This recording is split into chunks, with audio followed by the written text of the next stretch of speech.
सभी बच्चों को राधे राधे। तो आज के इस वीडियो में पढ़ेंगे ऋतुस्राव, ठीक है, या फिर मासिक चक्र या फिर रजोधर्म। ये सब क्या है, इससे भी एग्जाम में पूछे जाते हैं। और इन सभी टॉपिक को, इन सभी चीज़ों को हम एनिमेशन के माध्यम से आप लोग को समझाने की कोशिश करेंगे। और फिर एग्जाम में आपको कैसे लिखना है इसके बारे में बतलाएंगे। और कौन कौन से ऐसे प्रश्न इससे पूछे जा सकते हैं, ये भी प्रश्न का उत्तर भी आप लोग को बतलाएंगे। आप लोग इस वीडियो को देखिए क्या होता है रजोधर्म, या हम कहें ऋतुस्राव। ठीक है, ये क्या होता है इसके बारे में पहले जानते हैं। ठीक है, तो एक बात याद रखिएगा, जो कुछ भी है हमारे शरीर में बचपन से, जो भी है, लड़का हो चाहे लड़की हो, बचपन से तो एक ही जैसा होता है। लेकिन कुछ समय बाद उनकी स्थितियां बदल जाती है। अभी यह बच्चा है, यह बच्चा बड़ा होगा, और बड़ा होकर, अभी ये लड़का है लड़की है कोई फर्क नहीं पड़ता है, लेकिन यह बड़ा होगा और बड़ा होकर कैसे बनेगा, क्या होगा, इसके बारे में जानेंगे। उसके अंदर कैसे बदलाव आएंगे, ये बातें भी इसमें बतलाया जाएगा। और एक चीज है कि बड़ा होने के बाद क्या क्या बदलाव आएंगे, उस बदलाव को क्या कहते हैं, उस अवधि को क्या कहते हैं, ये सब भी जानते हैं। यहाँ पर देख लीजिए, यह लड़की धीरे धीरे यह बड़ी हुई, और बड़ी होने के बाद इसके अंदर कुछ ना कुछ हार्मोन्स होंगे। अब रीजन ये है कि वो हार्मोन्स कौन कौन से हैं, और ये लड़की क्यों बड़ी हुई। अब बड़ी हुई तो इसके अंदर बहुत सारे परिवर्तन हुए, क्यों हुए, वो भी हम लोग को जानना जरूरी है। ठीक है, तो याद रखिएगा, हमारे माइंड में क्या होता है कि एक ग्रंथि होता है जिसका नाम होता है पीयूष ग्रंथि, और एक का नाम होता है हाइपोथैलेमस ग्रंथि। ऐसा नहीं कि केवल यही दो ग्रंथियां है। आप लोग को जब हम ग्रंथि के समन्वय चैप्टर पढ़ाए होंगे तो बहुत सारे ग्रंथियों के बारे में बतलाए होंगे। लेकिन यह जो दो ग्रंथि है, इनसे पीयूष ग्रंथि से एक हार्मोन निकलता है, ठीक, एफएसएच। ठीक है, वह हार्मोन क्या करता है कि इन बच्चों के जो अंडाणु वाले पार्ट होते हैं उसको विकसित करता है, उसको विकसित करने का काम करता है, उसको उत्तेजित करने का काम करता है, लेकिन एक निश्चित समय पर। ऐसे नहीं, देखिए क्या होता है। ठीक है, चलिए अब देखिए, ये है पीयूष ग्रंथि। क्या है ये? पीयूष ग्रंथि। ये है हाइपोथैलेमस, यहाँ पर हाइपोथैलेमस, यहाँ पर पीयूष ग्रंथि। पीयूष ग्रंथि से बहुत सारे अनेकों प्रकार के हार्मोन्स निकलेंगे, बहुत प्रकार के हार्मोन्स निकलेंगे। ठीक है, उसी में से एक हार्मोन होता है एफएसएच। माइंड में कौन सी, यहाँ से कुछ बातें याद करने वाला है क्योंकि हम प्रश्न पूछेंगे। माइंड में एक होता है पीयूष ग्रंथि, जिसको हम मास्टर ग्रंथि भी कहते हैं। एक होता है हाइपोथैलेमस ग्रंथि, जिसको हम लोग सुपर मास्टर ग्रंथि कहते हैं। पीयूष ग्रंथि से फॉलिकल उत्तेजक हार्मोन निकलते हैं। फॉलिकल या फॉलिकिल ऐसे भी पढ़ सकते हैं, फॉलिकिल भी पढ़ सकते हैं, फॉलिकल भी। यहाँ पर हमने हिंदी में लिखा है फॉलिकल है। फॉलिकल उत्तेजक हार्मोन एफएसएच। यह हार्मोन क्या करता है, अंडाणु, जो अंडाशय होना है, अंडाशय की दीवारों को उत्तेजित करता है, और हार्मोन अंडाणु निकालने के लिए उत्तेजित करता है। आगे बात करते हैं, ये आप लोग को दिखाई दे रहा होगा यहाँ पर यूट्रस और गर्भाशय। अब क्या होगा, यहाँ से जो पीयूष ग्रंथि होगा वह हार्मोन्स को छोड़ेगा, और वह हार्मोन्स जो होंगे वो क्या होगा, अंडाणु के जो अंडाशय होता है उसकी दीवारों को उत्तेजित करेगा, उसकी दीवारों को उससे उत्तेजित करेगा। उससे अब जो होगा, अंडाशय से अंडाणु निकलेगा, अंडाशय से अंडाणु निकलेगा। जैसे कि यहाँ पर अंडाशय से अंडाणु निकलेगा, और ऐसा नहीं कि 1-2 दिन, 12 दिन 14 दिन तक ऐसे अंडाशय से अंडाणु निकलेगा, और निकलकर फिलोपियन ट्यूब के माध्यम से गर्भाशय की दीवारों तक जाएगा। ठीक है, ये सब प्रक्रियाएं होती है। अंडाणु निकलता है, अंडाणु निकलने के बाद में अगर उसी समय अंडाणु जो होता है गर्भाशय में 2 दिनों तक रहेगा, उसी समय जब शुक्राणु उसमें आ जाएगा, शुक्राणु उसमें आ जाएगा, निषेचन की क्रिया हो जाएगा, तो गर्भावस्था ठहर सकती है। लेकिन जब शुक्राणु नहीं आता है तो वह अंडाणु वहीं पर एक परत बाई परत बना लेते हैं, परत बाई परतें बना लेते हैं। परत बनाने के बाद वह क्या होगा, देखिए परत बना लेगा, ऐसा कुछ परत बनाएगा।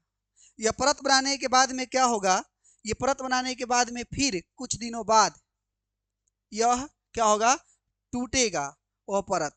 और जब टूटेगा तो पेट में दर्द होगा। ठीक है, मन नहीं करेगा कुछ करने का, ये सब बहुत सारा दर्द होता है। और ये क्या होगा कि योनि द्वार के माध्यम से यही खून बनकर जो अंडाशय से अंडाणु निकला था वही खून बनकर बाहर निकल आएगा, बाहर निकल आएगा। ठीक है, और ये खून के माध्यम से क्या हो रहा है, योनि द्वार के माध्यम से क्या हो रहा है, ये बाहर निकल रहा है। इसी को बाहर निकलने को ना हम क्या कहते हैं, अंडाशय ऋतुस्राव कहते हैं। हम क्या कहते हैं, ऋतुस्राव कहते हैं। यह जब होता है तो बहुत प्रकार के पेट में दर्द होगा, पहला बात तो बैक पेन होगा, कमर में दर्द होगा, और भी बहुत सारी प्रक्रियाएं, बहुत सारा दर्द होता है, बहुत सारी लड़कियां दर्द सहती है। ठीक है, इतना बात समझ लिया है। यहाँ पर आप लोगों को कुछ चीजों को समझना है जो कि बहुत इंपॉर्टेंट है। जो ये है ना, ये आप लोगों को पता है अंडाणु है, क्या है, ये अंडाणु है। अब यहाँ पर ये अंडाणु इसके माध्यम से निकलकर इसमें जमा हो जाएगा। यहाँ से भी ये पारापारी 28 दिनों तक काम करता है, यहाँ पर जमा हो जाएगा, जमा होते रहेगा और ये परतें बनाते रहेगा, परतें बनाते रहेगा। ठीक है, जब शुक्राणु इधर से कोई नहीं जाएगा, जब शुक्राणु इधर से नहीं जाएगा ये क्या होगा, जब शुक्राणु इधर से नहीं जाएगा तो ये अपने आप टूट कर खून के तरीका से बाहर निकल कर आ जाएगा, बाहर निकल कर आ जाएगा।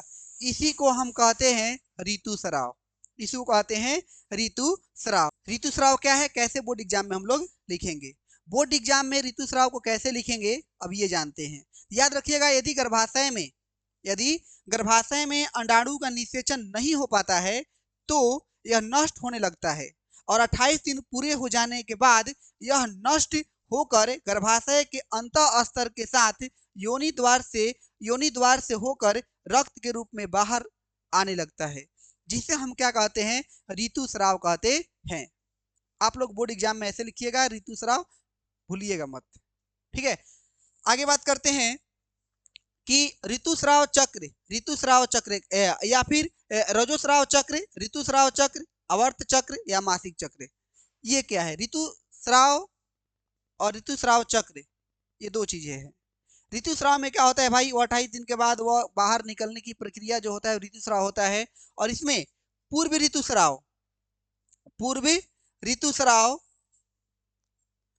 ऋतुस्राव से दूसरे ऋतुस्राव के बीच 28 दिनों के इस चक्र को रजोस्राव चक्र या फिर ऋतुस्राव चक्र या फिर आवर्त चक्र कहते हैं। मतलब ये है कि अगर मान लीजिए इस बार निकल गया, हमारा अंडाणु जो बना था वो निकल गया, वो फिर 28 दिन के बाद फिर निकलेगा, क्योंकि वो निकलेगा, क्योंकि औरत में या फिर आप कहिए मादा में 2 अंडाशय होता है और पारापारी काम करता है। ठीक है, 2 अंडाशय होता है और पारापारी काम करता है, तो ये बात याद रखिएगा। तो ऋतुस्राव चक्र हो गया। अब आगे बात करते हैं कि मिनारिका क्या होता है, ये भी यूज होता है वर्ड मिनारिका। तो लड़कियों में मासिक चक्र का प्रथम बार आना या फिर शुरू होना क्या कहलाता है, मिनारिका कहलाता है। जब रोजोधर्म, जैसे कि आप लोगों को पता है कि यौनारंभ का समय जो होता है वो 10 से 12 साल हो जाता है, तो जब लड़की में प्रथम बार आएगा ऋतुस्राव, उसी पीरियड को, पहले पीरियड को हम कहेंगे, मान लीजिए पहले पीरियड को, अंग्रेजी में पीरियड भी लोग बोलता है, पहले पीरियड को मिनारिक कहते हैं। क्या कहते हैं, मिनारिक, रजोधर्म कहते हैं। अगला है रजोनिवृत्ति क्या होता है, रजोनिवृत्ति क्या होता है, तो रजो देखिए, स्त्रियों में 40 से 50 वर्ष के बाद या फिर 51 वर्ष के बाद क्या होता है, मासिक चक्र आना बंद हो जाता है, मासिक चक्र आना बंद हो जाता है, उस अवधि को हम कहते हैं क्या, रजोनिवृत्ति कहते हैं। ठीक है, आगे बात करते हैं यौनारंभ। बच्चों के जीवन काल में जब उसमें जनन की क्षमता, मतलब अपने जैसे जीव उत्पन्न करने की क्षमता आ जाती है, तो उसको हम कहते हैं क्या, यौनारंभ कहते हैं। क्या कहते हैं, यौनारंभ कहते हैं। अब ये कुछ प्रश्न हैं जो आप लोग को जानना है, जो एग्जाम के पॉइंट ऑफ व्यू से बहुत इंपॉर्टेंट है। पहला है, मानव मादा में निषेचन कहाँ होता है। याद रखिएगा, मानव मादा में निषेचन फिलिपिन ट्यूब में होता है, जिसके रास्ते से अंडाणु जा रहा था उसी में होता है। निषेचन की क्रिया फिलिपियन ट्यूब में होता है, तो याद रखिएगा। तो आंसर होगा यहाँ पर योनि में, फिलिपियन नलिका में, तो बोलेंगे फिलिपियन नलिका में। अगला क्वेश्चन है, स्त्रियों में यौनारंभ के लक्षण क्या क्या है। अगर यौनारंभ होता है तो कौन कौन से लक्षण दिखाई देने लगते हैं, तो स्तनों की वृद्धि होती है, नितंबों का उभरना होता है, रजोधर्म का प्रारंभ होता है, ये सभी। तो ये जब लड़की 10 से 12 वर्ष होती है और जब हमारा पीयूष ग्रंथि उसको उत्तेजित कर देता है, ठीक है, तो यह सभी चीजें क्या होता है, यौनारंभ प्रारंभ हो जाता है। तो यहाँ पर सही आंसर हो जाएगा यह सभी। अगला है स्त्रियों में अंडाशय की संख्या कितनी होती है। तो याद रखिएगा, अंडाशय में स्त्रियों की संख्या 2 होती है, जो कि हम आप लोग को दिखाए हैं फिगर में कि अंडाशयों की संख्या कितनी होती है, तो 2 दोनों ओर। ठीक है, आगे बात करते हैं ऋतुस्राव या रजोधर्म का समय क्या होता है। देखिए, ऋतुस्राव या रजोधर्म का जो समय होता है वह होता है 2 से 8 दिन। 2 से 8 दिन तक, ये एग्जाम में ही मारना है। 2 से 8 दिन तक क्या होता है, यह दर्द करता है। पहला दिन दर्द करेगा, फिर दूसरे के दिन थोड़ा सा कम, फिर तीसरे के दिन फिर धीरे धीरे कम हो जाता है। ठीक है, तो ये होता है ऋतुस्राव या रजोधर्म का समय। स्त्रियों के मासिक चक्र में एक परिपक्व अंडाणु किस दिन अंडाशय से बाहर निकलता है। तो याद रखिएगा 14वें दिन।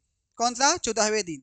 आप याद रखिएगा कि 14वें से लेकर 11 से लेकर 18वें दिन तक अगर शुक्राणु प्रवेश कर जाता है, ठीक है, तो गर्भ टिकने की संभावना अधिक रहती है। परिपक्व अंडाणु सबसे अधिक जो निकलता है सबसे 14वें दिन निकलता है, वह परिपक्व अंडाणु होते हैं। ठीक है, आगे बात करेंगे। अब ये सब चीजें आप लोग को लिख के लाना है। ऋतुस्राव क्या है, ये एग्जाम में पूछे गए प्रश्न है, क्योंकि हम पीछे बतलाए हैं।